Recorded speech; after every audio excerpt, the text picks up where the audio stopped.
Good evening, everyone, and welcome to this live stream from yours truly, Jackson Johnson, Jeffrey Only Talk Sports, and Will and D Irish.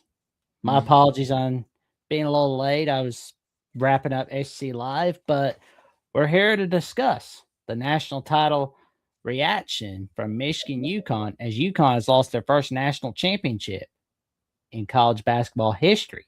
The transfer portal madness. A little bit about Michael Malone becoming the new head coach of the North Carolina Tar Heels, and much more. And let me tell you something, folks, you're going to be in for a good time for a long time, all right here. Gentlemen, how's it going tonight? Doing pretty good. Doing good. Thing. There we go. Are we ready to talk about what happened in the national title? Mm-hmm. Oh, man. I mean, UConn, they gave it a good run. I mean, it was a good, pretty competitive game, but at the end, Michigan just had the better quality. I can't believe that I picked it right in my one bracket, though. I made one bracket and I picked Michigan to win. I mean, that, like, it's not a perfect bracket because that's impossible. You know, I got a lot of games wrong, but, like, I was kind of impressed that I got that right, even though Michigan winning, like when I picked it in my bracket, I was like, man, I don't want this to happen. And it's nothing against Michigan fans. I know Michiganders in chat, but like Dusty May, that hurts. For Indiana fans, that hurts. Okay, it hurts. But they did it to themselves. So, you know, Indiana, they kept Woodson. It's in the past. They did it themselves. But like, it's painful. So, you know, I'm like, I wasn't rooting for them, right? But I mean, between Michigan and Dan Hurley, though, I mean, it's like, you know, I mean, who did you really want to win more? I guess Michigan. I don't know. They did good, though. They had a really good team. I've seen everybody talking about how they bought their team, and I'm like, so did everyone else. Like, what's different about Michigan? I mean, I don't know. But they had a good team. I picked them from the beginning, and even though I had them facing Duke, you know, I was wrong, but kudos to Dan Hurley for getting them there. But yeah, Michigan was just too strong at the end of the day. Well, I mean, one thing I've noticed where it was like they went under the 6.5 beat, where you know it was a pretty huge win. It's first national title since 1989. Wow, like just kind of let that sink in. And the first national title for the Big Ten. There was ref ball in that game in '89, man. Seton Hall should have won. I mean, it should have. I mean, they called a foul late, and it was such a soft foul. Like, man. Poor Seton Hall, man. They wouldn't have won a championship, but it is what it is. Oh man. Yeah. Honestly, it's just a lot of people were mad about the refereeing last night, which I just feel like that's a common theme. I mean, Michigan was going to win, I felt like. Yeah. So. I mean, Michigan was the bigger team. They were more physical, and that gets you foul calls. Like, I don't really know how else to slice it. I mean, Michigan, UConn was going to have to make a lot of threes to win, and they didn't hit enough. They didn't. If UConn didn't stay out of foul trouble, maybe they could have won, but. So. Well, and Jeffrey, you make an excellent point on the 3-point game because to be exact, UConn was 27% at the 3-point game. But also, Michigan was 13% at the 3-point. I want you to think about this. The national champions hit 2 threes. Yeah. And they say threes matter. Okay. 2 of 15. Didn't seem like it mattered. 13%. Jesus. That's why I like Nate Oates. I know it's pivot, but bigs. Like, you need threes. You need shooting. You don't go all in on the bigs and not on shooting. But, I mean, that's crazy. So, man, that's nuts. I mean, honestly, you know, it's a bigger problem, but refereeing in college basketball is awful. I think all just needs to be consistent. It's bad. I mean, you know, I'm not trying to say like, oh, you know, like some people do, like, oh, well, you know, even though it does seem like certain arenas and certain teams get more favorable. It seems that way, but But all across the board, regardless of that, refereeing is terrible. And I watch games, on Saturday and throughout the week like you guys do, and I see calls that in some games, are flagrants, and in other games aren't. And I see calls in some games that aren't calls in some games, and in other games they are. There's no consistency, and it's bad. Like, I understand we're human beings, we're not gonna referee perfectly, but it's like it's really bad to the point where every single game that people watch just on Twitter, all you gotta do is put in referee, and it's just a barrage of comments. The referee sucks. It's terrible. The refs call it different for each conference. It's like different. They call the game differently. And in March Madness, it just gets messed up because like some refs, sometimes you're going to get a ref that mostly does Big Ten games. Sometimes you're going to get a ref that mostly does SEC games, Big 12, ACC. Like, I just want it to be consistent across the board. So I like when they call less fouls because I understand that if there's a foul, it's a foul. I get that. But, I mean, like, even in the NBA, like Bam Adebayo shooting 43 free throws. I know he was getting fouled intentionally at times, but it's ridiculous. Like, like freaking – I've seen games this year where a team has shot like 45 free throws in college basketball. That's ridiculous. Like, you can't – especially when the other team has shot like 15. And who won? The team that shot 45 free throws. I mean, you're going to win if you shoot that many more free throws. I mean, even in this game, Michigan shot 28 free throws, UConn at 16. And again, I get Michigan's physicality. Arizona all throughout the tournament had a massive free throw advantage. I mean, until the Michigan game. I'm not saying Arizona wasn't a good team, but I mean, they were getting by easily because they were just able to go to the line the whole time. You gotta allow these teams to win the game by making shots. Mm-hmm. Free throws, you should only call fouls if it's a foul. And there's a lot of times that I feel like they call stuff that's just petty. Like, you got a player that's got his hand straight up, backtracking, and the offensive player goes right into him. Foul. Why is that a foul? It's not a foul. He's straight up. I see it all the time. I see it every game. Mm-hmm. At least one or two occurrences of that.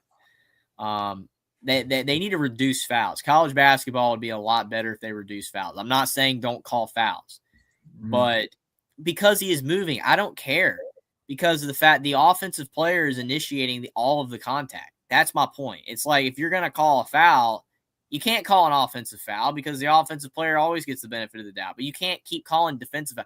Like, how many games have you seen, Will, where every single time a player drives in, it seems like it's a foul? Every single play. That's not fun. It's not basketball. Just Alexander. I mean, like, no one wants to see that. It's not what people pay. That's not what people pay to go to the games, and that's not what people like sit down and watch the game. They just don't want to watch that. I've seen games too, and I know you've seen this as well, Will, where like the first half.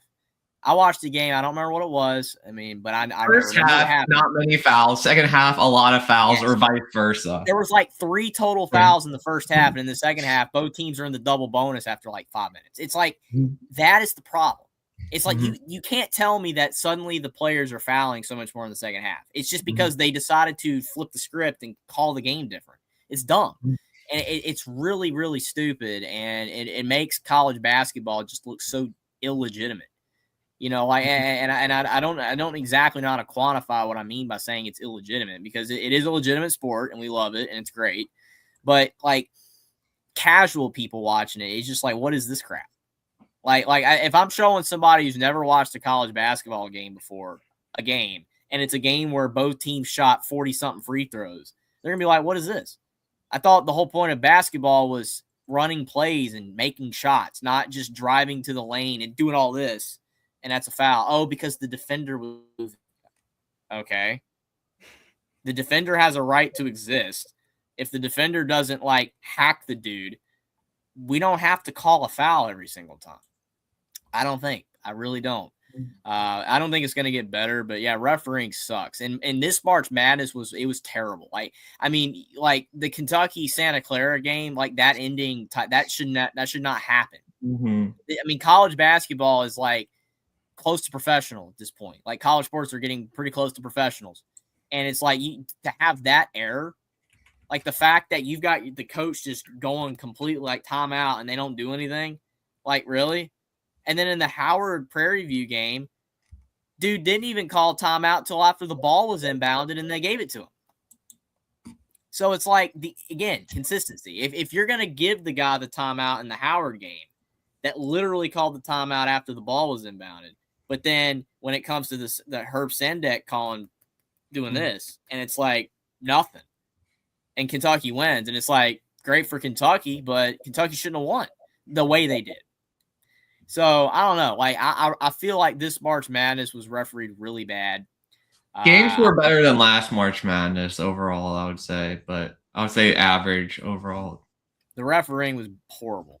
A lot of the games were okay. There were some bad games, but I would say average March Madness better than last year's bad one. Oh yeah, for sure.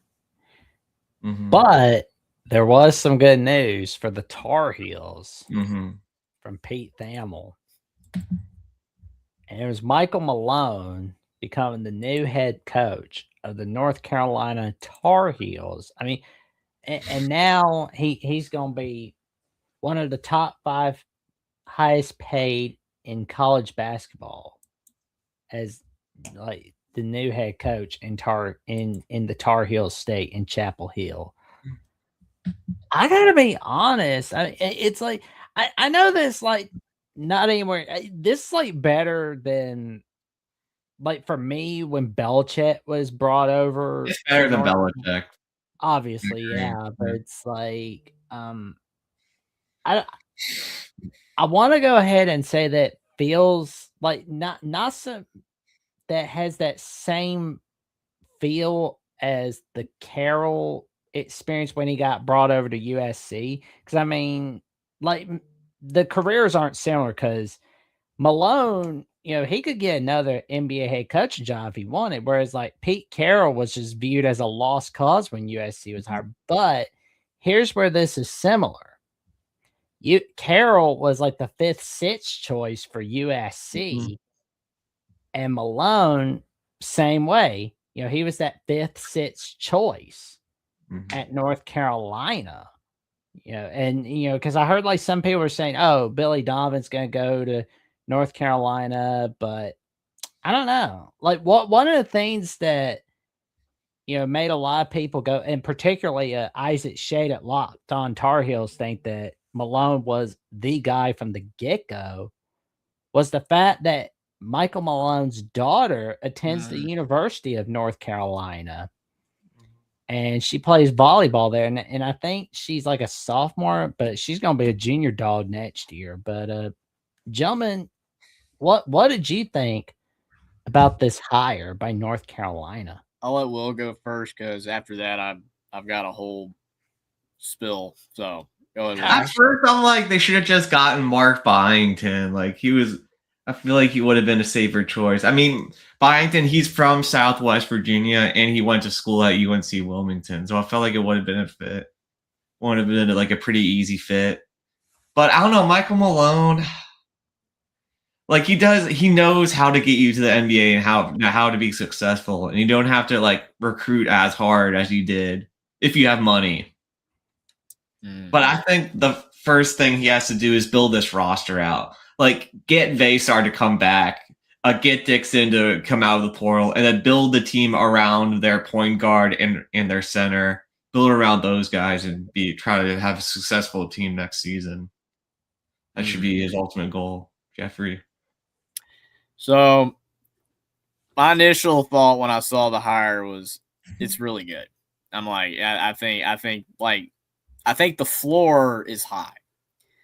But the problem is the fact that I wanted Donovan. I would have preferred Billy Donovan because he coached in college before. I understand that college sports has changed dramatically since Billy Donovan was at Florida. And it is more like pro sports. So the transition, you would think, from pro to college sports is not going to be as significantly difficult because you're dealing with a lot of the same rules. Players are shifting everywhere. There's contract money, all this type of junk. You're not recruiting from the ground up. Like, I mean, look at Louisville. Louisville had a good year last year. Lost basically their whole team. So it doesn't matter if you're a good coach. It doesn't matter if you got a good team. You're replacing guys. I mean, Sherrell leaves Alabama. Why? No idea. Just gone. So again, you can be a great coach and you can't keep your team and you're having to replace your roster every year. So, and there's a lot of money at Carolina. So it's like anybody should be able to at least win, not maybe Roy Williams level, but they should be able to win. So it's like, that's why I say low, high floor for Malone. I don't think he's going to do bad. I feel like there's still enough differences, though, in the college game to pro, even though the gap's closed, but there's still enough differences where I'm like, I think he's going to struggle a little bit, because you're not dealing with 30-year-olds and you're dealing with college players. That's still different enough. And I understand you can be like, well, coaches don't really have a lot of impact on that these days. I mean, look at Georgia, but still, it's different. Plus, like, I don't know if I agree. Again, I got no sources on this stuff. I don't know. I don't really have a lot of intel. Wish I did, but I don't as of this point. So I can't say like, okay, that was Carolina's definitive hire from the get-go. I legitimately believe that they wanted other people first. Like Tommy Lloyd, I think was legitimate. Todd Golden and Dusty May. I'm like, okay. I think Tommy Lloyd was legitimate. I agree with Will. I think Byington was safer. I'm not saying that was an elite hire, but I think it was safer. But I think between Malone and Donovan, I think Donovan was the guy. The problem is, from what I've heard, again, don't have sources, but just hearing around, is that Donovan wanted to wait for the NBA season. Yeah, that's what I heard. That's the problem, because I think Donovan was the better choice. I agree, Michigan, or Dusty was not going to UNC. That's why I just laughed it off and said no. And neither was Golden. It was not happening. Lloyd, there was a slim chance. Didn't happen. Nate Oates was not happening either.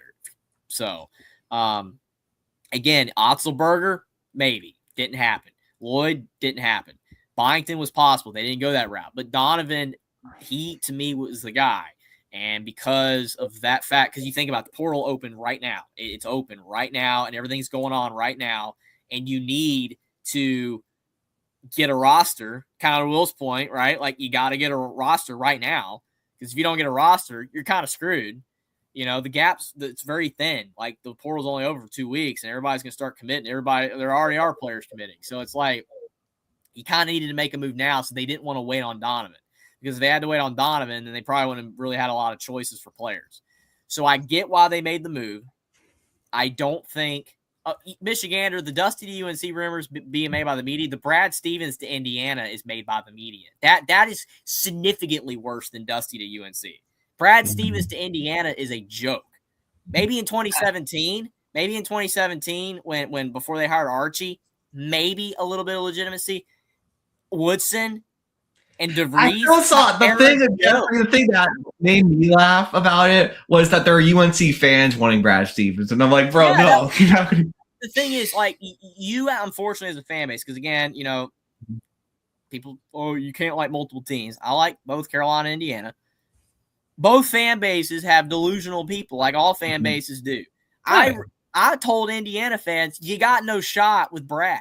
And I had a person in my own state ask me, do we have a shot for Brad? And I'm just looking at him like,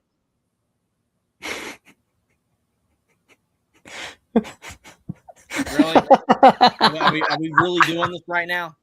No. I do think that there's a chance.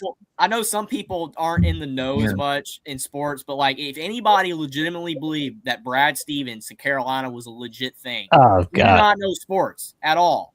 Like, I'm not saying you're a dumb person. I do think there's a chance in the next 5 years that at all. There's a chance in the next 5 years Dusty May could go to the NBA, but he's not leaving Michigan for another. It's like, honestly, like, Malone being the hire for North Carolina, I think it was a perfect move, because it's not like in 2014 where you could just afford to wait for the NBA season to end. You had to make a call, and that was now, especially with the portal starting the next day. That's why Donovan didn't happen. I mean, if they could have got Donovan right now, then they would have. I think that's legitimately who they wanted. I mean, it works out. You know, again, like you said, his daughter plays volleyball at Carolina. That's great. You know, for Malone, and he didn't have a job. You know, coaching, he had a job, but he didn't have a job coaching, so he was available. So I don't think it's a bad hire. I don't think it's high floor. I don't even think it's like low ceiling. I think the ceiling is there. It's decently high. I just think that Donovan and or Byington was better, at least for me as of right now. You know, I think Malone has a shot because, again, Carolina's got NIL. They got a lot of it. They got a big fan base. They got all this money, blue blood, all that type of stuff. He's going to get players. He's going to get, you know, it's not like Carolina's going to be devoid of talent. He's going to get players. And plus, I mean, it's Malone. He's a guy who was in the NBA. You know, he's got all those connections. You can use that. You know, that's what Indiana tried to say with Woodson. Well, he's got all these connections. Mike Woodson's not Michael Malone. And I think Malone's going to do good. I just wish they had got Donovan. But I hope at the end of the day that Malone really works out and that he's actually dedicated to this job, because you don't want it to be a case where, like, oh, his daughter graduates and then, like, okay, he doesn't care about Carolina anymore. He's got to legitimately care about this job. That's another thing. Like Donovan was at Florida for a while, a pretty good amount of time, and he put a lot of effort in there. Like, Malone's got to put effort into this job. He can't just use this as a springboard to get back to the NBA after 2 or 3 years. You know what I mean? Like, Malone, I think if he does, and if he is committed, then I think he can succeed. Oh yeah, I think if he does go back to the NBA, it's not going to be after 2-3 years. I could see it being like 8-9 years, just being like, you know what? I'm happy being at Chapel Hill because I'm winning, and nobody's going to fire me after one bad day. Like in the NBA. I mean, it is not for long 2.0 over at the NBA. I mean, Michiganers, Dusty said he wants to be in college for at least 25 years, and that's absolutely possible that he could do that. Yeah. But I've heard so many coaches say things and they're complete lies. Like Will Wade, I guess he wasn't wrong. Yeah, it was the worst season he ever had at NC State. Facts, straight up. That's why it's always, you know what, like. But, I mean, if you interpreted that the other way, the worst season we're going to have here, yeah, that means future NC State, not bolt back to the program that fired you. So, again, a lot of coaches say stuff they don't mean. That's why it's always key to watch, you know, how coaches say things, because it's not what they say. It's their eyes, it's their ears, it's their body language, everything. Like, always pay attention to the body language, because if you don't, then you're going to go, well, he told me that he was staying with my team one day later. Nope, I'm out. So I want to say this. First off, congratulations, Coach Mo and Coach Malone. Happy to see him finally get a job. You know, it was sad how it ended in tenure. As anybody knows that's known me, I'm a huge Denver Nuggets fan. He brought us our first championship in our over 70-plus year history. So I always have thankfulness for Coach Malone. Just want to say it off the bat. And Jeffrey, we talked about this. You remember I threw that name out there to you when we talked about that. And I said it's a possibility. I mean, and when I saw he got hired, I was like, I wonder what Jeffrey's thinking, because he kind of poo-pooed on that. He was like, that's kind of a long shot. I mean, now thinking about it though, Jeffrey, I mean, I know you've been saying that you don't understand it, but do you think he'll do a good job because of the pedigree he's got? Yeah, like I said before you came on, I think that it's high floor and it's a decent ceiling. I don't think he's going to do bad. I mean, I don't see a world where Carolina's 500. You know, I don't see that. You know, and kudos to you for calling that out there. You know, I think that you know, again, it's just one of those situations where it was out of left field. You know, I didn't think that it was going to happen, and it wasn't really predicted to occur. It just happened. I still think that he was not the first name they wanted. I believe that there were other candidates first. And as I said earlier, Lloyd, they thought they had a shot with. I think Billy Donovan, they really wanted him, but because of the situation of they needed to get a coach now for the portal, that's why they went with Malone. It's not like saying like Malone was like a backup plan. Like I think, like it's a good hire overall, and I think that Carolina is going to be fine. I just think that he definitely wasn't their first option at all. I don't think I'd want to be coaching in the NBA. I think I'd want to sit and chill in college and win some. See, here's the thing, and I know I might be a little more biased towards Coach Malone because, as I said, he used to coach my team in the NBA. But if he was a backup plan, he's a great backup plan to have. I mean, he's an NBA champion. He took a team to the playoffs every year he was in Denver, except 2 years, I believe it was. And he got to be a coach for one of the greatest centers of all time in Jokic, and he loves his teams that he gets to coach. So it's not like you're hiring someone with no experience. That's the thing about this.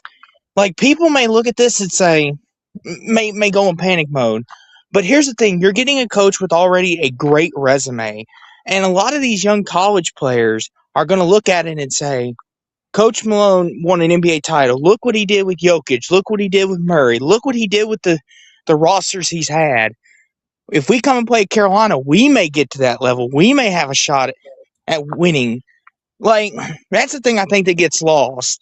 And it's not like a lot of these young coaches, like some of them, you could build up from the ground up and they go on and win things. Kind of like the route that Duke took, kind of how VCU took. They took a young coach who's already in the family tree, and now North Carolina's taking a swing outside the ballpark. But this is a great swing, I think, because I think you've already got a coach that's proven he can win, proven he's got success, proven track record with players. I think this is a great hire. I may be a little biased in it, but I think it's a great hire. Well, you're muted. Here we go. Yeah, what are you thinking, my guy? I mean, it's definitely an outside hire. It's just he's got to put the right staff together. They got to all work together to make a great team at Carolina. I can't like I said, he has to care about the job. Yeah, and like I know Austin just said he cares about the team he's been at. I'm not saying that he doesn't. It's just that there's a lot of commitment, man. Like you think about these other coaches at the top of the game, like Dan Hurley puts his entire soul and being into that thing. You know what I mean? Like even if a lot of it's antics, like that dude is locked in. Okay, like Michael Malone has got to be locked in. Maybe not to that degree, but he's got to hey, I know what I got to do. Like Will say, get the staff together, get a roster together. You've got time like everybody else. Even if these other coaches maybe had a little bit of a head start before the portal even opened, already contacted people, which shouldn't actually happen, but it does. They a little bit behind the 8 ball, but Carolina's got a lot of NIL. They should be able to get a roster. But he's got to be locked into this thing. He's got to be committed to this job. And like I said, his daughter graduates, and then he's not going to care about Carolina anymore. I'm just throwing that out there as a hypothetical because I'm not saying that's the case, but we're saying he wants to be at Carolina because his daughter's at Carolina. That's great, but she's only going to be there for 2 more years. It's like you got to care about it after that. This is a big job. This is a blue blood program. It's not like taking a job at Utah. This is North Carolina. That's why I'm I have high standards for Malone here, because we just fired Hubert Davis. He wasn't doing bad, but it's not good enough. You got to be better than that. Like Hubert Davis won 69% of his games. So for this to be a good hire, Malone's got to win more than 69% of his games. That's not exactly easy. And I'll say this too. Coach Malone's no stranger to pressure. Because here's the thing. I know, Jeffrey, you said you have high standards, right? But look where he's coming from. He took a team that predominantly had their years in the sun, but when we finally won the title and broke through, that became the standard every year, winning a championship. And when we didn't do that, and when we didn't have when we had the internal battle between the GM and coach, it kind of broke everything down. If that's what I worry about, is North Carolina's AD going to let him do what he does best? Because the year he did that in Denver, we won the whole thing. Are they going to let him do that in Carolina? Are they going to say, okay, Malone, this is your team. We're going to let you build it. I'm going to stay my nose out of it. As long as you win, keep doing you. Build the players you want, coach them how you want. That's what I worry about in this day and age because he Now, will coach them hard. What do you think about what Dareal MVP said? Ooh. Listen here, I ain't responding to Dareal. He's over here trolling. He was not underachieving, Dareal. We won an NBA championship, He okay? didn't underachieve like Doc Rivers is underachieved. No, yeah, because I mean, like Doc Rivers is like the epitome of underachievement. oh yeah. Like the year he won a championship with the Celtics, they went to Game 7 as a 1 seed in the first round. They ended up winning the championship, but man, if they would have lost that series. Oh God. And he says, free Jokic. Dareal, you hush up. You stay over there in Kentucky land, okay? You hush. Yeah, Jokic is staying right here in Denver. Too, Well, like the Nuggets, did have that situation where it was like they fired Malone and the general manager last season, and I mean, like, why did they fire Malone? All I've heard is like, oh, he wasn't, him and the higher ups were into it. Why was it? Okay, wise? Was it? I could tell you this, Jeffrey. Like being in the weeds with this, so. There's certain players on the team from the roster that were Malone guys that Malone built, drafted, and he had a saying. Calvin Booth believed in his guys. And there was some discussion of how we should run. Like Malone was like, hey, we need to build a roster here. We had lost a lot of people, KCP, we lost, those type of guys. And Malone was like, hey, I understand we got these young guys here, but we need to go out and get some free agents. We need to keep building or else we're never going to win. And Calvin Booth the general manager was dead set on Strother, on Pickett, on all these guys delivering. He was like, we need to develop. We need to stay for the future. We don't have the money to spend. And they wanted to trade Michael Porter Jr., and that was caused conflict among them. So eventually it got to a boiling point where it started affecting the team, where the team was like, you could visibly see it. Like they were just exhausted and didn't want to be there anymore. So like the best thing to do is they got rid of both of them and said, like bickering kids, like, we'll solve this. You're both gone. And now you see it this year in this team. Like they're more energized. They play for David Adelman better. And they're starting to play some of their better basketball. So that's why I worry. Can I say something about? They're talking about Floyd Badunga. Floyd stinks. I'm sorry. Like, how is this guy going to get a massive payday, man? He got pushed around by the other bigs when he was at Kansas. Like, why is Floyd the number one transfer portal? Floyd should not be. I'm sorry. This guy sucks. Yeah, and if he's literally demanding like $4 or $5 million, like they're saying, that's insane, man. Some of these portal numbers are dumb. Like good for you for wanting to secure money and all, man. But like, you are not worth what they're claiming you're worth here. Like, come on. Oh man. Yeah. There he is, Floyd Badunga. How is he number one portal? How is he number one? There's no way. And Robert Wright's in the portal. I was going to start from 200 and then go up. Is that all right, Jackson? Isn't Rob Wright better than Flory? Yeah, I would say so. You also got Juke Harris as well. I mean, there's good players in the portal, man. I get Flory's a big name, but still, I don't know, man. So since we're on the portal, I do have a question for Jeffrey. Jeffrey, since Hubert's been fired, how many Carolina players are in this portal? Do you know off the top of your head? I haven't been paying attention to the portal that strongly. Haven't had a lot of time, but I do know that Dixon's in the portal. I know that he is. I can't say for sure on the rest. I'm sure there's a couple more probably, but I know Wingo. He's only the main. Decommitted.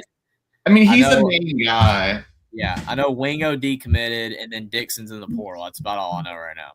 According to Jeff Borzello, at least 7 players from UNC. I'm not right. I'll get a Honda eventually. Get out of there. Anyway, I'm reading from Jeff Borzello where it says at least 7 players from North Carolina have decided we're going to transfer. I think the only guy you need to keep is Dixon. I mean, maybe you could keep some other guys, but I mean, they're not like super significant. I mean, Caleb Wilson, has it been confirmed? Is he going to the draft or can he? Why would he not? I mean, that's the thing. Why would he not? Vasar's the 50-50. Well, the reason why I asked is because he was at the press conference for Coach Malone, so I didn't know if that was a sign that he thought about maybe staying. I don't know, man, because like the times have changed with all this. Because like Dante Moore coming back, I know the Jets, but Dante Moore coming back, like you even had DeBonsa being like, "Oh yeah, I might come back or something." Like, really? Like why? Like I understand you're gonna make a lot of NIL and stuff, man, but like the pro contract's still big. Hold on one sec. Caden, I know you're blowing up my phone on X. Knock it off. This is not a call-in show tonight. You can call in tomorrow on the Alabama call-in show. Yes, Caden. Go to bed. It's past your bedtime. Anyway, about the... I mean, and here's the thing, too. I mean, Jeffrey, this is what we all have wanted, though. If DeBosa does stay and Caleb Wilson and all these guys, I get it, like, because, like, I know all 4 of us here have all said at one point or time or another that we wish players would stay longer and stay committed. I mean, this would be good if they did. I mean, and DeBosa, I mean, they got a really good team coming into next year. Like, they had a top 10 commit, I think, earlier this year that committed to BYU. Add that if Richie Saunders can come back. I don't know if he can or not. I mean, they'd have a really good shot to win the whole thing. Austin, if the Wizards win the draft lottery, I want him going to the Wizards. There we go. That's fair, Will. That's fair, Will, and I can understand that. But I've said we've all said that at some point. But now, if the Wizards win the draft lottery, you might change your stance. You might get Daryl Peterson, Will. You never know. No, I don't want that tumor, though. I mean, he's. But guys, what do you think about if any of these players catch your eye? Let me know. But I would love Adlan El-Amin. He's from Arlington. He went to Utah State. Come back east, man. Come back east. He played very well against Villanova. That's a very doable get too. Yeah. Dennis, what do you want him back? Isaiah Dennis, one of the 7 guys at MC. He didn't do much, but I mean, I hate to see guys go, but you know, it's just Legend Smiley. I like that name. The Dons. Portal's insane, man. Oh, let's see. Okay. So, as of right now, how many portal players are, as for Alabama, Jackson? How many of your Bama boys are going in the portal this year? Oh, we got a few of them. Yeah, Jonathan Powell's one that you could keep. He's still young, but I mean, he's even.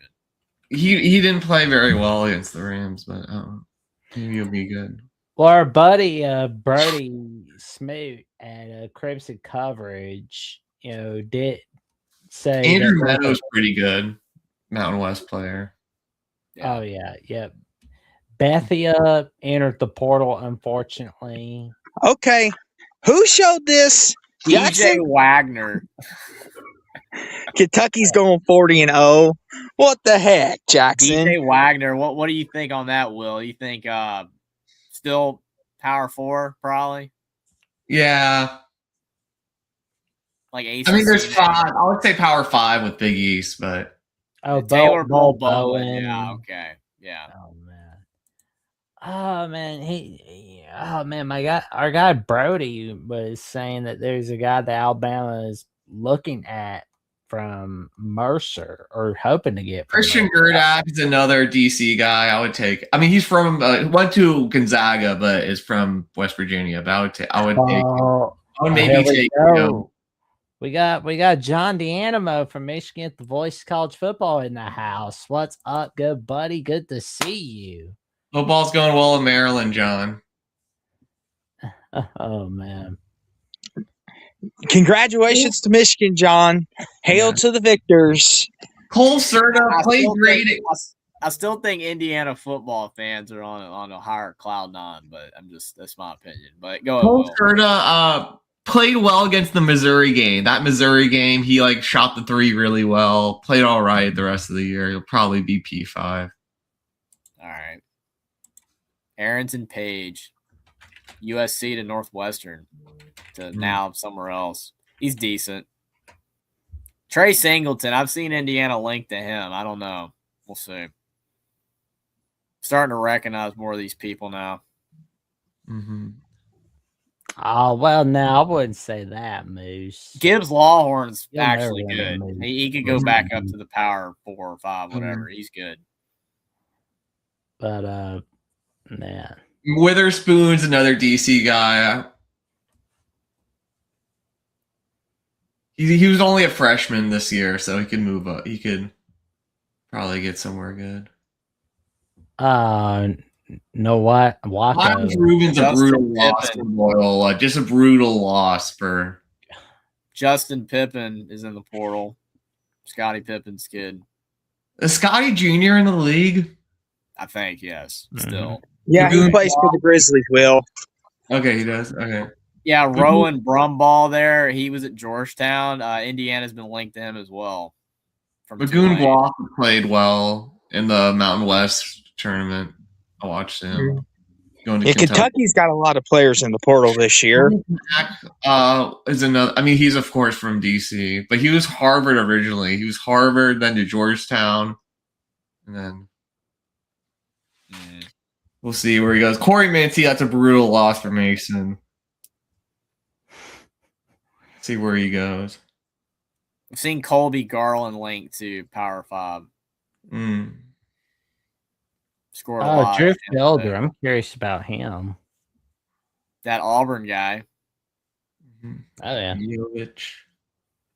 DeLeon. He started at Tennessee. West Carter Knox. Man, Calipari's losing him, man. I know he has a good Royal to UConn. Okay, it's 100% prediction to UConn. That's tough for the Buckeyes, man. There's your guy, Jeffrey. Derek Dixon. He's in. I mean, that's a guy you'd like to keep, but I mean, he's probably not. Go back down to BizJat for a moment. So Jeffrey, where do you think Dixon ends up? Do you think he lands in the ACC, SEC? Where are you thinking? I have no idea, but definitely a DC guy, so probably staying on the East Coast. Think there's a chance that maybe we could snag him in the portal? You never know. It's not Paul impossible. McNeil. There's Harrelson and Burton. They're together. Indiana could get both. I know they said they aren't in on Harrelson. They responded to me. I asked, but they are. They're not. They're looking for other guys. Abdallah was good for Tech. Why would Indiana not go after Harrelson? No. I mean, Caden Lewis is a bit of a. Caden Lewis is a character. I don't know if it'll be interesting to see where he goes. There's Terrence Hill probably going to Kentucky, according to my. Stats good. Donnie Freeman was a big DC area player. He scored the buzzer beater to win the championship. Stephon Vax from Providence. Wonder what he's like. Yeah. Oh, Aiden Sherrill leaving Bama. Dude, PJ Haggerty's been transferring every year, dude. Yeah, I wouldn't even want him. And then there's Flory at one, but I mean, again, why would Indiana not go after Harrelson? I mean, unless Harrelson just doesn't want to be in Indiana anymore. But that doesn't make any sense. Big loss. Rob Wright III's leaving BYU. That's a big loss for them. Let's look at the Troy guy that VCU's trying to get selfishly. I'll look at. There's Sunbelt. Where's Sunbelt? There it is. See if it says anything about him. Why is this website not working? There you go, Troy. Wait, that's not even the right guy. Whatever. Thomas Dowd. Huh.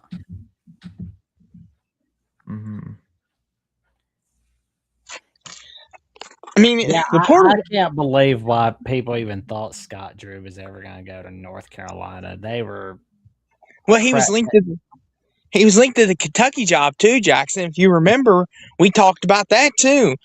Like, it's like he was never going to go anywhere anyhow. Like Drew leaving Baylor, yeah, and it's a cold day in Hawaii. That's what we're going to see. See, okay. And that's the thing too. Like a lot of these coaches, like I know a lot of their like hot commodities, but like the thing is, if you're gonna leave a job, you have to leave a job. Like always, like Jeffrey says, if you're like at Baylor, they're happy to make the tournament and at least make like a Sweet 16 team. I think Elite Eight, kind of in that ballpark. They don't expect a natty every year. Whereas Jeffrey's team down there, Carolina, if you don't at least make the Final Four, Elite Eight, they throw you out over the river. Or Will's team, for example, VCU, they're just happy to make the tournament most years. Like Jackson, Bama's starting to get a little antsy in basketball. Not as bad, but y'all are getting there. Where y'all are just at the point where you're like, okay, we're making the tournament every year now. Now we need to start winning. But like, if a coach is going to leave, that they better hope that they didn't leave the wrong job. And like Baylor, I don't think Scott Drew would leave Baylor unless it's for an NBA job. And even then, I doubt it. Oh man. But really? Scott Drew turned down Kentucky, Indiana, and Memphis in the past. Huh. Now that I did not know. I think I knew about the Kentucky one, but not Indiana. I didn't think Indiana was ever involved with trying to get him. So okay, Darrell, you got to think. Hold on. Darrell said Alabama basketball has made it further this year than Louisville has in nearly a decade. Darrell, that's not all our fault, pal. We can't help the NCAA's out to get us, kind of like Indiana. And I won't do a Jeffrey size rant because Jeffrey. Go ahead, Jackson. Want the NCAA to reinstate the national championship for Louisville and just kind of give them back their wins. Be like, hey, we haven't had any hookers in our apartments in the last 10 years, so we're good boys, and we're not snorting coke. So I want Indiana to get Harrelson, and it's like, wow, like that's just dumb. and plus, it's legal now to bring hookers to players' apartments. So there you go. And Darrell says it's our fault. It was not. Rick Pitino even said that was all him. And I can't help it that Louisville has Michigan more. Oh my God. Listen here, Darrell. Listen here. We did not I'm going to leave that be because I'm in a good mood. Jackson, talk about something else, Jackson. Yeah. Well, I will say I'm curious about. God, I'm not gonna quit laughing. Louisville should join the Big Ten with the scandal. Oh, here we go. Okay. Now I've got to step in. Listen here. They don't have rivals in the Big Ten. Thank you. And listen. And Jeffrey's said it multiple times. Indiana did not do anything wrong. They're innocent. Michigan technically didn't do anything wrong because they didn't take their natty. Indiana got completely just like screwed. I mean, there's nothing else you can even say, man. Welcome to my club, Jeffrey. Welcome to my club.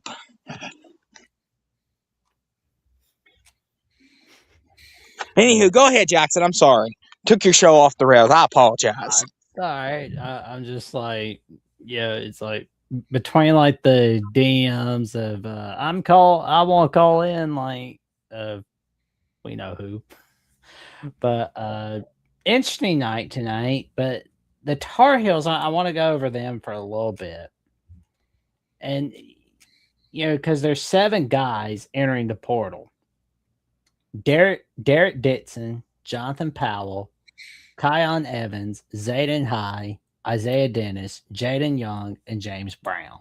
A lot of those guys didn't play, and they didn't get developed. Well, I don't know if they weren't like a couple of them were highly rated. Like Zayden High was pretty highly rated. Powell was a 4-star guy. Like they had guys that they could have developed, but they just never did. Now, I don't know if that was an indictment against Hubert Davis or more so on those players, but I mean, none of them really did much. I mean, like I said, Dixon was the one that contributed the most, and he's a guy you would like to have back. But I mean, the other guys, I don't think they're that significant. Well, out of like the 7 guys, out of all those guys, who are, say, the 3 most likely to decide, you know what? I'm leaving the portal. I'm going back to North Carolina. I think Dixon's the most likely to come back, but what do you think, Will? I agree. I think if they give Dixon what he wants, he'll probably come back. I mean, the rest of them, I think the rest of them just weren't very good. Malone's like, I don't have a connection with these dudes, and I need a clean slate. Like that's just, I think that's kind of the way things are going right now. Like, why are they going to bring those guys back when those guys committed to Hubert Davis? Malone's is probably going to get entirely new players. So, I mean, here's the thing too. Like you said, Jeffrey, I mean, is it best just to wipe the slate clean? I know, like start completely fresh, just like because you need your foundation guys, right? Because you go in the portal, get your foundation guys, get your 2 or 3 that you want to build your roster around. You gotta kind of have to listen to me speak. Construct it like an NBA team, and that's what it kind of needs to be like. You need your big guy, and you need your shooter, and you need like your point guard, your facilitator, and then you build from there. Like, does North Carolina want to be a shooting team, a team that shoots the covers off? Do they want to be a more defensive-oriented team? Do they want to be the big fellas?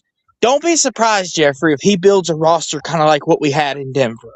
Don't be surprised if that's if that looks kind of similar next year when you're watching and you're saying, they kind of look like the Nuggets. That would not surprise me. I mean, hey, and if y'all can find a Jokic out in the portal or maybe in recruiting, you all will be in good shape. But he's probably going to build it like he did in Denver, which led to a title. So, I agree. And I want to ask this too, because I wasn't here for this, but why do you guys think Billy Donovan didn't want to take the job? Do you think the Bulls are thinking about keeping him? I mean, what do y'all think? Because I don't think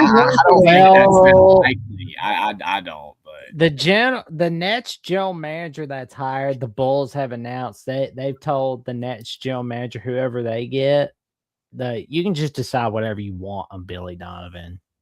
So that's kind of telling me that could be a nice way of saying Donovan's out of here. But again, I think Donovan was going to go to Carolina, but with the portal timing, it just didn't happen. Oh, yeah.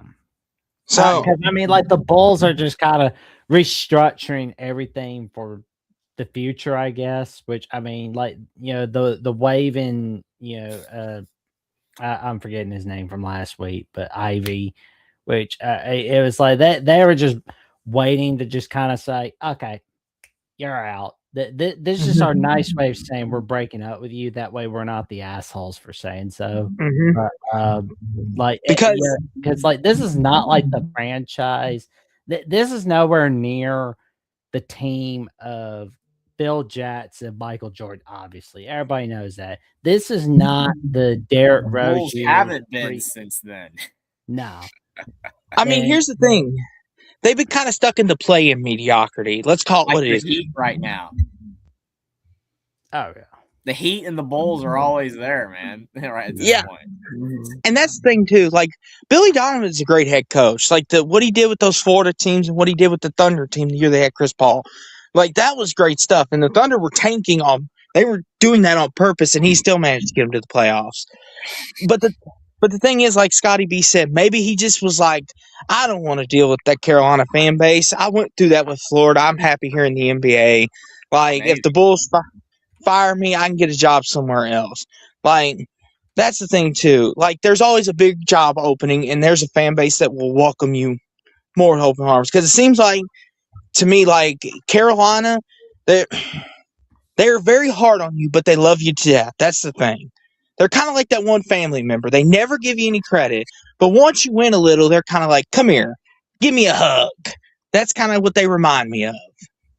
That family member. Yeah. But yeah, so from what I'm reading, my mistake. The Nets general manager must be sold on Donovan. Okay. Michael Reinsdorf is saying that the Nets general manager has to be okay with keeping Donovan. My question is, for next year or next year and beyond, 3 years, 4 years, like what's going on? Here's my thing, Jackson. I think if they do decide to keep him, it'll be because the Bulls are rebuilding their roster. They're starting over from scratch. Here's the thing. I've heard some Bulls fans say they're ready for Donovan to go, and I've heard some of them say they're happy with him and they don't mind rebuilding the roster with him. They like him as a coach and they want him to be there. It all depends on like the general manager. If the general manager is like, okay, you're going to rebuild this roster and you're going to bring us back to the playoffs and what we once were. And if they say, we'll give you 3 years. I mean, like the Thunder did with Mark Dayton. Like the first 3 years he was there, they were awful, but they stuck with it. I mean, the first 2 years with Malone there, we were awful in Denver. But after that, we got it rolling. So, like Chicago, I know he's been there a while, but if the new general manager's like, we're going to start a fresh slate, clean, this is your team, build it how you like. I'm just going to sit back here and put my input in and you do your thing and do your system. I'm kind of feeling like the Bulls are just kind of like, the owner is probably making his hands clean. Like if Donovan's fired, well, just go, well, wasn't my fault. Like what if that does happen? I'm not saying it will, but it's just like if it did happen in say January of 2027 or February 2027 or this time next year, I'm kind of feeling like that's happening. That where the owner's saying, we're behind you, Billy Donovan. We're behind you, Billy Donovan. It's one of those, my hands are clean, so I did nothing wrong, even though I'm the vote of boss. confidence, as you like to call it. Yeah, the vote of confidence. I got you. The vote of confidence. Jackson literally just gave a reference to Pilot. Yeah. See, I didn't catch that reference. But let me ask you this, Jeffrey. Did you catch that reference, Will? What happened to Will? Ready to go. So let me ask you this, Jeffrey, and I'll try to take my bias out of this, Jeffrey. What are your expectations for Malone? As just you, Jeffrey, not the entire fan base, just Jeffrey, the person I'm talking to. What is your expectations? 25 wins and a Sweet 16 appearance in year one? I mean, that is a good expectation level. I mean, it's just I don't know, honestly. I mean, he's got to win. He's just got to win games. Like you could have a great year and lose in the first round. I mean, or second round. It's not impossible for that to occur. I mean, Florida, I don't think anybody's calling for Todd Golden's, to get fired because he lost to Iowa in the round of 32, but he has a title. So it's like it's excusable, So, I mean, Malone's first year, it would be great if he went on a deep run. But, I mean, as long as Carolina's ranked all year and they win 20-plus games, 22, 24 games, and they win a game probably in the tournament, it'll be fine. But, yeah, Sweet 16 and 25-plus wins would definitely be better for him not to be on any type of hot seat or anything. I don't think he wouldn't be on any type of hot seat unless he missed the tournament. Kind of like DeVries. DeVries missed the tournament, so he's already like roasting right now at Indiana. So it's like if Malone misses the tournament, he could be roasting. But he gotta win 20+ games, make the tournament at the least. Let me ask you this, and I don't mean to ramble on about this, but I do want to pick Jeffrey's brain about this. So, Jeffrey, the fact that you hired someone that has an NBA title, does that help at least a little bit? Because I know you and probably a lot of Carolina fans had different ideas of what you wanted for a coach. But the fact that you picked a coach with an NBA title, does that not soften the blow just a little bit, knowing that he does have the championship pedigree behind him, and he's not just someone off the street that hasn't done nothing? Does that help at all? Like put you at ease a little bit? I mean, I think just having a lot of experience in general is more beneficial to his cause than winning just necessarily a title. Like, I'm not saying winning an NBA title doesn't matter for a coach, but it matters a whole lot more for the players. I mean, like Joe Mazzulla, like nobody's talking about that guy. He just exists. He's the Celtics coach. You know, I'm not saying he isn't good, but it's like he's the Celtics coach, and they've got great players. And I know, like, even with Tatum out, you know, like Brad Stevens and company really got a good roster together. I don't know how much NBA coaches do, man. I don't know. I mean, I'm not saying they don't do anything. I mean, they got to be there. They got to keep the team going and probably do stuff. But it's just like, I don't know, man. I mean, you know, like Malone had good players. You know, like that year they won it all. I mean, they had their depth pieces, man, were good. Bruce Brown and KCP, Christian Brown. Like, oh, man. I don't know, man. I don't think that matters that much. I mean, here's the thing. Let me ask you this, then, Jeffrey, and I know Jackson's got the super chat. Phil Jackson and Greg Popovich, we consider them two of the greatest coaches to ever coach this game. Yeah. Do we still do that without their titles? I mean, yeah, of course they're not going to get as much recognition, but no, because because without the titles for Phil Jackson, Greg Popovich, people would still be talking about Red Auerbach at the Celtics. But you saw what happened to Popovich after all the great players left when they retired. I mean, they went to crap. Yeah. Did that mean Popovich suddenly couldn't coach? No. It's because of the fact that his team went to crap. They didn't have good players. They didn't have Tony Parker. They didn't have. I understand. I mean, like, those guys were the Spurs. I'm not saying Popovich or Phil Jackson aren't good coaches or whatever, but I mean, they had the best players at the time. See, and that's the thing too, and I understand that, Jeffrey. I'm just saying, though, you said they matter more for players than coaches. I think you can make a case either way. For a coach, though, Jeffrey, to have the titles that he had, even though he went downhill after that, it helped maintain his legacy. Like, a lot of people would have looked at him more badly, like, after 2 years and he only had 2 titles or something. Like, kind of in that range. They still would have been like, oh, he's a great coach, but he only won 2 titles. And it's just like, but the fact that people revere him, Jeffrey, like he's got statues in San Antonio. Like, you don't get that with just 1 or 2 titles. Like, unless you're franchise poverty. Like, that's the thing. Like, so I think it does matter. But go ahead, though, Jackson or Jeffrey. Well, I wanted to go ahead and point out that to thank Godfather SEC for the $4.99 super chat super sticker on Only Talk Sports. We appreciate the super chat super sticker, man. And we got another $1.99 super sticker from Godfather SEC. Thank you very much for the super chat super stickers. Good buddy. Appreciate that very much. Absolutely appreciate it, Godfather. I always appreciate being in the chat and at Alabama, the voice of college football as well. I mean, I definitely understand your point, though, Austin. I get your point.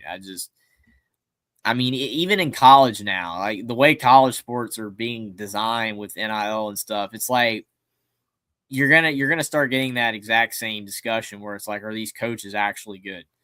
I mean, it's just that is just a common thing to say. I mean, because you want to give these coaches all this credit and just believe that they're just so amazing and that they're just so much smarter than everybody else at this job. But, I mean, it's like you take John Calipari. John Calipari, in 25, 30 years of coaching, has won 1 national title. And yet, out of the 25 best players in the NBA, like 12 of them are his players. You know what I'm saying? It's like, dude, you kind of like underperform there, dude. You know? And I understand people are going to be like, well, he won a title and that's ridiculous. And it's March Madness. Anything. I understand all that.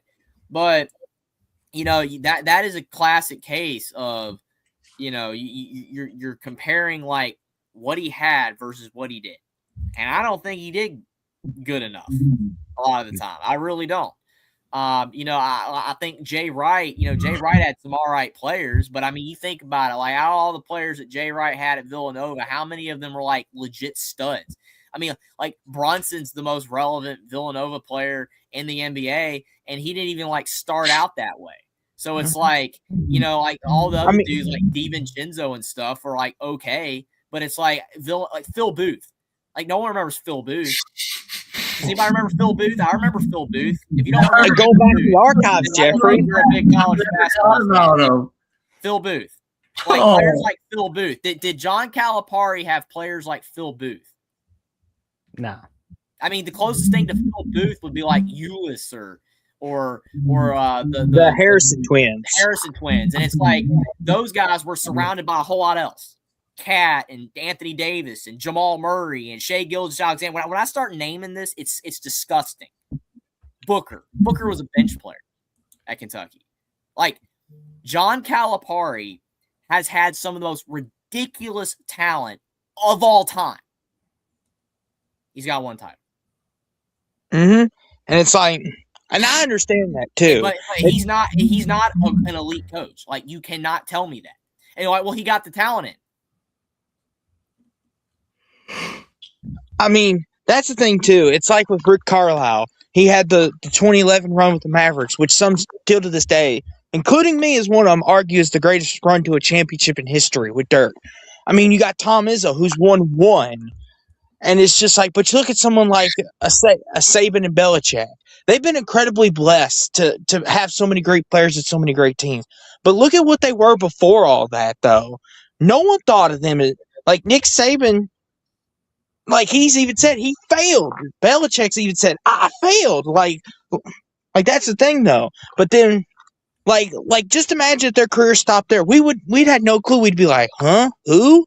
But the fact that they were able to build the Alabama up and win 6 national championships and win all these titles and dominate the SEC the way he did, that's why we revere him as the greatest coach to ever live across both sports. Like, just imagine if he didn't do that. What would we be saying about Nick Saban right about now, Jeffrey? Yeah, I mean, I agree. I mean, Nick Saban at Michigan State won 8-9 games a year most of the time. And it's like, I mean, that's good. Because, I mean, like, Michigan State wasn't a great program. But it's like, he goes to LSU, wins one. And then, I mean, the NFL, like, oh, wow. Calipari went to the NBA. Saban, Urban Meyer went to the NFL and did nothing. Why did they do nothing? Because they didn't have good players. You're not going to win when you don't have good players. You're just not. Like, you can't win. Like, it's actually impossible to win if you don't have good players.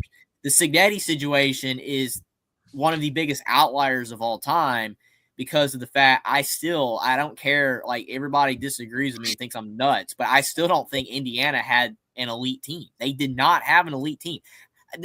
Like, okay, like you look at the roster, like how many players were elite on the team? Like who? Like they just didn't have that, man. I mean, Surratt is not an elite player. He's not. Surratt's not an elite player. Omar Cooper is not an elite player. Aiden Fisher is not an elite player. Mikael Kamara is not an elite player. Pons is really good, but he's small. Like they weren't elite, but they won. I think that's an outlier. I really believe that. But, Ohio State had a way better team than Indiana, but Ohio State lost. Jeffrey, not to discredit that argument, but Indiana did have a couple players make all Big Ten first team. That says something. Based off production, but not based off athleticism and not based off recruiting rankings and not based off. Okay, you're going off that. Okay, never mind. I go with that because that's what we base it off of, man. I mean, again, John Calipari had all the 5 stars, and they all produced. And they all are in the NBA outside of Scala Bizier and Marcus Lee and some other players that no one remembers. But most of them panned out, and they were great. Scala Bizier, man. Jeffrey, you're just throwing out these names. Because I remember these people, man. Trey Lyles. Jackson remembers stuff from the 1940s. I wasn't there. I remember stuff now. I watched these guys. I watched Calipari. I've seen every single team that man's ever had, and he had some of the best talent of all time, and he didn't do anything with it.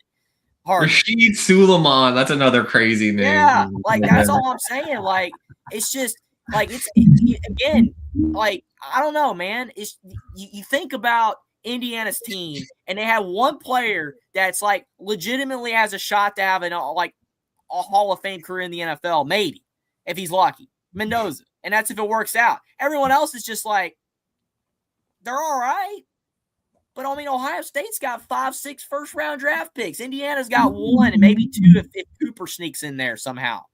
That's it. They were not an elite team. They performed at an elite level, but they were not elite. There's a difference. I don't think Villanova ever had an elite team. They were close with Brunson and those guys and the Jenkins and stuff. They had good players, but I don't think Chris Jenkins really ripping it up the Rose right now. I don't think that guy's very relevant right now. Kentucky and Duke had elite rosters, and they still do, and they're still athlete development assistant. Does anybody still talk about Scotty Reynolds? No, Scotty Reynolds was such. I mean, here's the DC guy. Man. Those DC guys go to Nova. See, here's the thing, though, Jeffrey. I understand what you're saying, but there's a couple teams that we could use as an example. TCU, the year they went on their miracle run, were they an elite team? Not by any stretch. You compare. They got blitzed. No. Hold on. Let me finish before you jump me, Jeffrey. Before you jump me, let me finish. You were talking about them being an outlier. Yes, Indiana won the championship, but there have been teams in the past that have not been talented athleticism-wise, but have still made deep runs at it. I mean, we remember Loyola Chicago, right? They were not the most athletically gifted team, and they made it to the Final Four. Yes, Indiana is the rare example of a team that like you said, that it does not have the talent per se that won the whole thing, but there have been teams that you would think, okay, like TCU, they're not going to be in the playoffs. They're not going to beat Michigan. They beat Michigan. Yes, then Georgia took them to the back shed, as Jackson likes to say, and spanked them. Yes, we get all that, but that's what I'm getting at, Jeffrey. Last national championship in college football that didn't have a 5-star. That's a good question. Yeah, Jackson, do you know? Chat GPT. Oh man, because I mean, he's going to tell you Indiana, but I'm not talking about Indiana. I'm talking about before that because I don't know. I don't know a single one.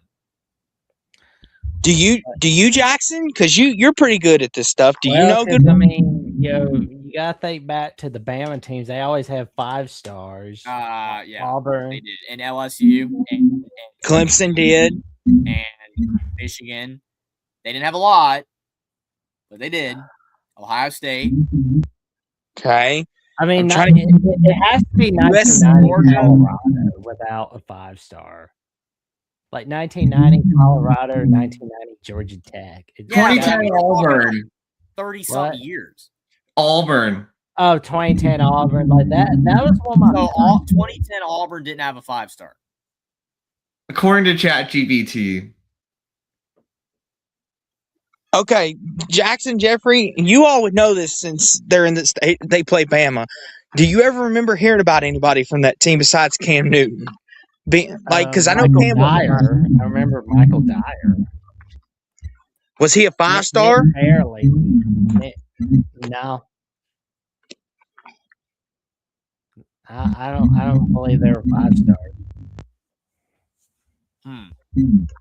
Yeah, Florida State was crawling with them the year they won. They whooped everybody's ass except Auburn in 2013. I'm trying to think. Yeah, Philip Lutzenkirchen. I remember him as the guy that was where he was like the Auburn tight end, but also where he was like dressed up as Disney characters for Halloween. He loved Disney movies. I always remember that about him. Because I remember somebody was showing like a highlight reel of him in a 2011 game, and it was on one of the So it just makes Jeffrey's point, though. Cam Newton was not a 5-star. He was junior college. Yeah.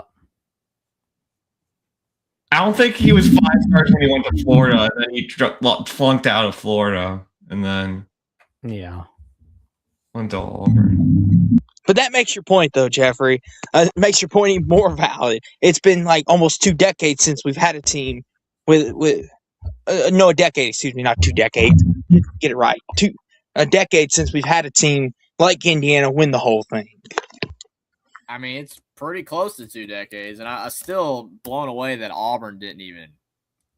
That's crazy. I would have thought they would have had at least 1 or 2, but I mean, I could buy that. I mean, Auburn's much more understandable than Cam Newton 3-star.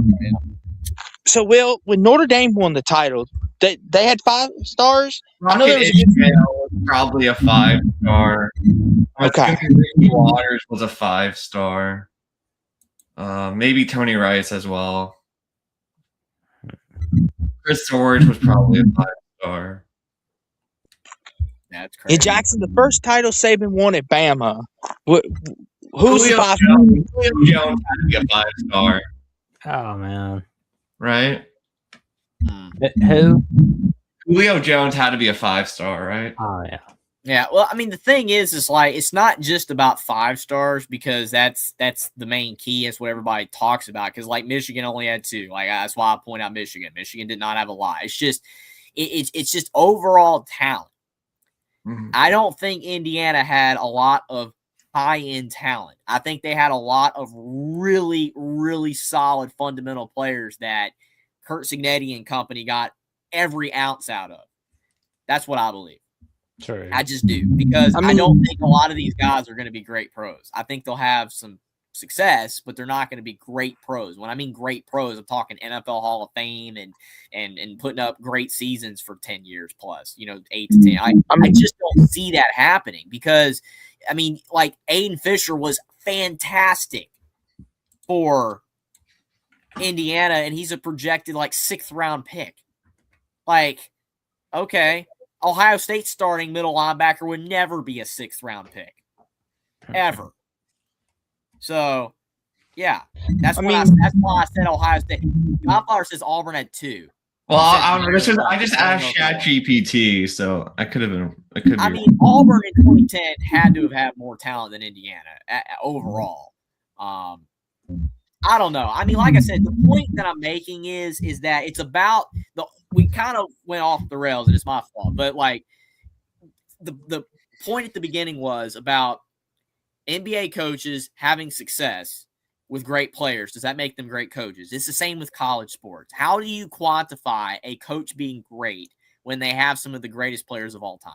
It's hard because I understand that you can't just say, yeah, it's all the players. They're the ones doing it.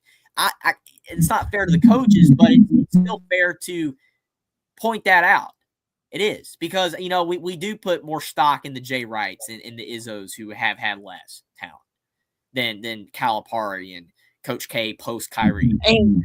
Well, and I want to say this too, Jeffrey, and like as good as Jamal Murray and Jokic are, like Malone, they weren't always this great as what we know them as now. It took time for them to get here. And it's like one of them, and I understand where you're coming from. Like all these coaches, we can go on all night. We can list all these coaches, but they've all got great players, and you could make an argument for each and every one of them. Are they really as good as they say they are? Like Bill Belichick's obviously the biggest one. Like, could he have won all the Super Bowls without Tom Brady? Some people say no, some say yes. I say no. We but to Austin's point, without the evidence of Belichick, without Brady, we probably would be saying, "Oh yeah, he could have won with Breeze or Drew Bledsoe or whatever," But it's like you look at it without Brady, and it's like, And then I know there's some people that defend Belichick still, and they're like, "Well, Brady had the defense, and Brady had the O-line, and Brady had the receivers." I mean, outside of Randy Moss, he never had elite receivers, but whatever. Sorry, all that. Those guys were not elite; they were really good, but like I said, it's hard to say without evidence. Like John Calipari did not have talent. His entirety that he coached, he had talent. And he never coached a mid-major team without mid-major talent. I mean, the fact that dude got Marcus Camby to go to UMass is one of the biggest jokes of all time. I mean, it's insane. Like all UMass's wins are still vacated from that crap. They don't even count. None of them count. Memphis has tons of vacated wins. They don't even count. You know, like a lot of people are like, well, you just don't like Calipari. It's not the fact that I don't like Calipari. It's the fact that I know a lot of people that think Calipari is like the greatest coach ever, behind like Wooden and Bob Knight and Kay and stuff like that. And I think he's way further down. I'm not saying he's terrible, but the dude's underperformed with some of the best talent of all time. And he got in trouble at 2 schools before he went to a blue blood school, and now he was untouchable. Like, he literally did the same crap at Kentucky that he did at Memphis and UMass, but nothing happened. It's like, you think he just suddenly thought that, Kentucky was just such a big school that, he could bring all these players now without – I mean, really? Like, really? I mean, the dude blue platoon, white platoon, his bench is better than these other team starters. He's such a great coach. He can get everybody to – you're just like, come on, dude. Please. Please. And the thing – I mean, was it like that even before Camby? Because he had made a Sweet 16 before Camby. I don't know. Yeah. I remember. I don't know, man. Nerlens Noel too. You remember that, Jeffrey? You remember Nerlens Noel, Jeffrey? Mm-hmm. I remember all of his players. I remember Nerlens. And he had a couple of them, but. To the overall point, though, I do want to say this, though. Going from the NBA to college is 2 different animals now because you're dealing with kids now. And I hope Coach Malone is up for that because in the pros, they're grown men. Like, if they get in a scuffle on the sideline, they handle it. They're grown men. But in college, you kind of have to be the mediator. That's what I'm kind of curious. How is he going to handle a locker room? Because in this day and age, kind of like Curt Cignetti, right? When he told one of his players, hey, don't be wearing gold cleats. Not on my field. Not going to happen. And like that player could have easily said, I'm going to the transfer portal. Screw you, Cignetti. He could have, but he didn't. Yeah. Like that's what I worry about. Like, can they handle that type of coaching? If Malone says, hey, you two, stop. I'm going to bench you two if you don't stop. Are they going to be like, we're going to the portal. Screw you. That's what I worry about. It's a lot harder to do that now. I think the reason Cignetti's able to do it is because the reason he was able to do it before, like with guys like Amari Farrell, is because that he called him out last year. It's like he's won wherever he's been, and he didn't bring in a lot. He didn't bring in the 5-star big name guys. They're like, oh yeah, you're not gonna play me, I'm out. These guys, without Indiana and Cignetti in the season they just had, Aiden Fisher would not be going pro. Mikel Camara would not be going pro. Surratt would still be at D2. So these guys benefited from Cignetti pushing them and the staff pushing them as hard as they did, and they achieved great things. And they outplayed their recruiting ranking, and they even outplayed their physical limitations. Whether that translates somehow to the NFL is to be determined. Whereas when you bring in like Haggerty's of the world, those type, like Rob Wright, Caden Lewis, these big name guys that got a lot of flashiness and stars and are getting a lot of money and stuff, you can't coach them. And I don't know those players personally, but based off track records, they don't seem that coachable. You know what I mean? They don't seem that coachable. Nick Marsh knew what he was signing up for when he transferred to Indiana. He knew that because there's already been an expectation level with Cignetti with his previous 2 rosters in Indiana. He knew what he was signing up for. And even though he's a bigger name and he was a 4-star transfer, he's not a 5-star, but he's a 4-star. He's a bigger name. He knew that. And that's why he's accepting it. And Cignetti is getting the type of players that he knows he can coach. It's a very rare thing. That's why Cignetti's an outlier. I don't know if he's going to keep winning at a high level. Only time will tell. He's always going to have that one title, though. But these other coaches that get these big-name guys that are all in it for money, they're all in it for themselves, they're not in it for the team, you can't coach them. They're not coachable. They don't listen to you. Yes. There's nothing you can do about it. Mm-hmm. And it's kind of funny, too, like what happened with Buckner. Transferred from Notre Dame, then went to Bama, then changed sports. Like, I don't know if that was just a character issue, if that just had to be, but he went from to Notre Dame to Like the that Buckner situation makes no sense because no offense to him, he wasn't even a good football He player. wanted to follow Tommy Reese. That's Like why. that's the thing. Like he wasn't like a clout chaser there. Like clout chaser is a guy that he puts up stats. He's a good player, but just doesn't allow himself to be coached and just does his thing and just transfers everywhere when he sees the grass can be greener on the other side. That's the thing. Like Buckner, that he's like the furthest thing from that mold. He was a lacrosse player that happened to play football and tried to make it work, and it didn't. I throw out Rob Wright because it's like that. Why would he even transfer from BYU other than money? It makes no sense. He's doing fine there. They had a good team. They seemingly are going to be good next year. There's one other thing. One other thing. The no sets rule. That's probably the one for him. Well, and it's kind of they know that too when they sign up for that. So you go to BYU. You can't be right. You made it easy with that question, guys. Why would anybody want to leave BYU? The no I know, but I'm just saying that like players like him that transfer, like Sherrell. I hope the best for Sherrell.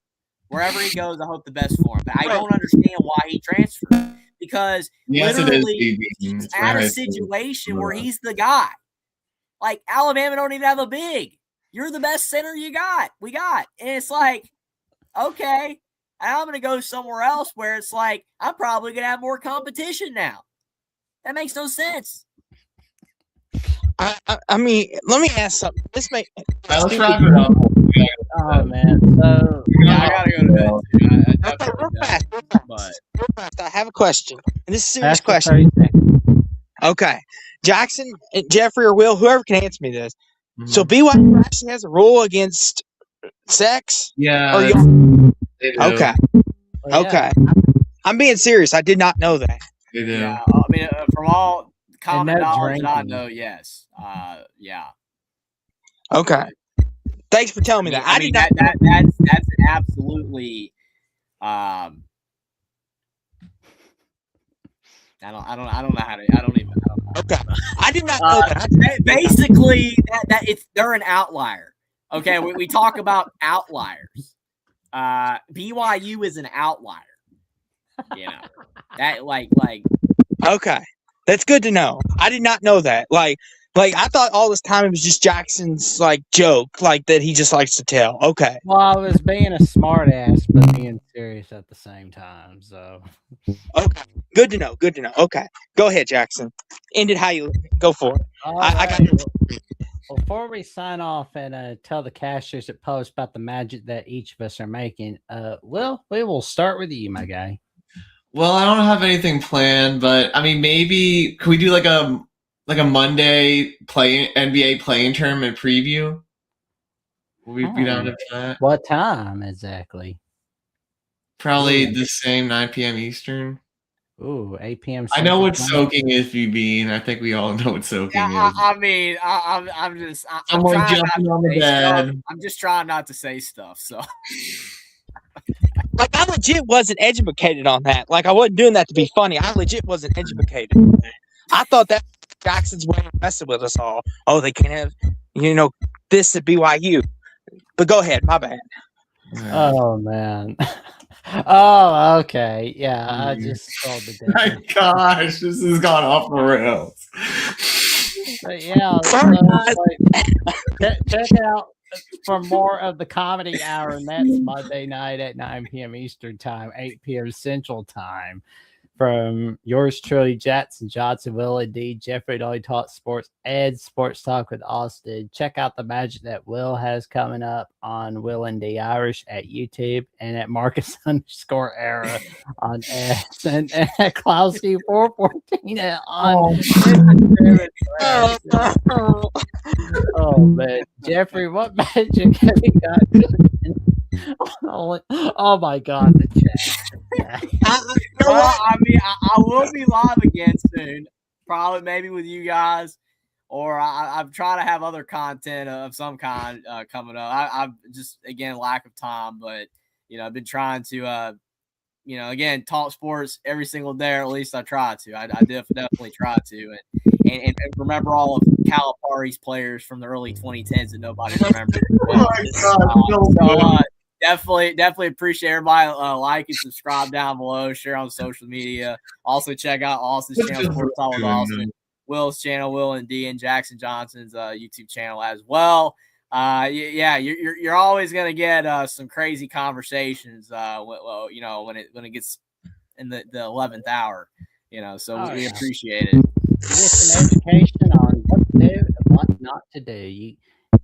We're getting closer. We got more magic coming your way, and of course, tomorrow night you can check out the Alabama College Show from Jeffrey and I as we take your calls on Alabama Boys College Football, and of course, had a huge lineup on the NCAA with Boys College Football. Jimmy Stein of Locked On Bama covered Crimson, and Ryan Sylvia, Rocky Top Insider, and I forget the guy's name from Clarion Ledger, but Sam Skylar had him on, best for last, and had on Dave Waters from Gator Breakdown, as I was joined by Tucker Harlan of Tennessee at the Boys College Football and Andrew Miller of Mississippi State at the Boys College Football, as we had a huge lineup tonight on SC at the Boys College Football. But I've got more magic coming your way.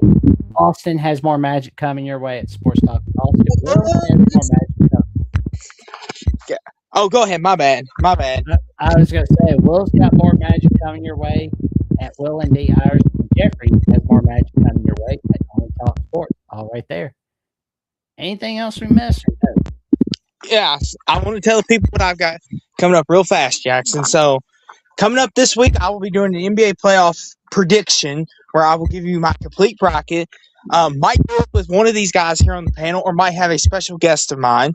Don't know yet, but I am going to do that. Go Nuggets. Hopefully we get the 3 seed and we avoid OKC to the Western Conference Finals.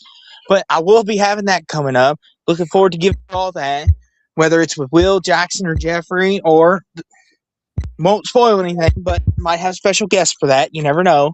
Or I might do it myself. But that's what I got coming up. And, of course, these fellas and Jackson educating me on stoking, whatever that is. Yeah, I am apparently just learning about that. Apparently that's a thing. But we've got more 11th-hour magic all right here, but we will definitely be seeing y'all soon. And like, comment, subscribe to each of our channels down below so you never miss another video whatsoever. And we will be seeing y'all soon. Good night, everybody. My gosh.